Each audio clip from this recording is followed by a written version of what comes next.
culture du vin en Inde est pas si récente que ça. Il y a des traces historiques de vin dans les livres védiques, donc c'est pas quelque chose de nouveau. Et la société indienne, en particulier les consommateurs potentiels de vin, sont un comportement très occidentalisé. Ils sont tous voyagés de par le monde, ils connaissent les habitudes gastronomiques et alimentaires des uns et des autres. Il n'y a rien de vraiment nouveau. Ce qui est nouveau, c'est de le faire en Inde, de faire du vin en Inde. Ça, c'est nouveau. C'est relativement nouveau. C'est une industrie qui a une vingtaine d'années. Mais le consommateur auquel on cherche à s'adresser, c'est-à-dire la classe moyenne et supérieure en Inde, ce sont des gens qui connaissent déjà.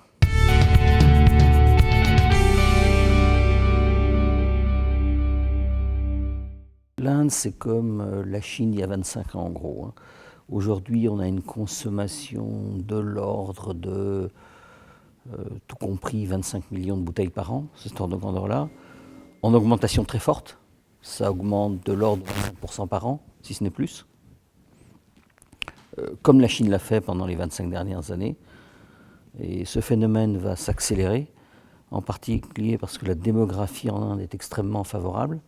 La plupart des consommateurs, on se rend compte que la plupart des consommateurs de vin sont plutôt des jeunes diplômés en milieu urbain et des femmes. Alors que les consommateurs d'alcool traditionnel en Inde, les whisky typiquement, sont les hommes 45 ans et plus. Et comme la pyramide des âges est très favorable, on va avoir de plus en plus de consommateurs et qui auront les moyens.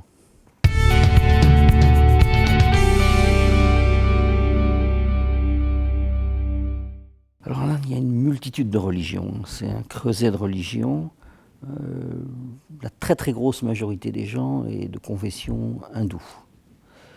L'hindouisme n'a pas d'interdit religieux fort sur l'alcool.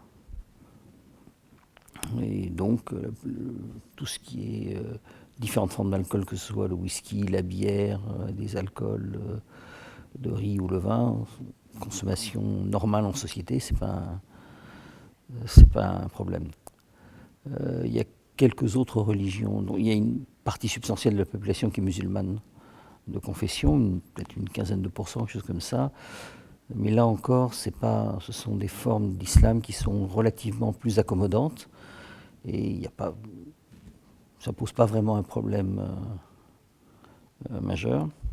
Il y a toujours, même chez les hindous, quelques sectes ou quelques branches de l'hindouisme qui ont des comportements plus extrêmes, plus radicaux. Par exemple, même pas de légumes cuits, des choses comme ça. Bon, mais pour la majorité de la population, l'alcool n'est pas un tabou. Socialement, c'est correctement vécu. C'est d'autant plus vrai en ville, où la culture est beaucoup plus occidentalisée.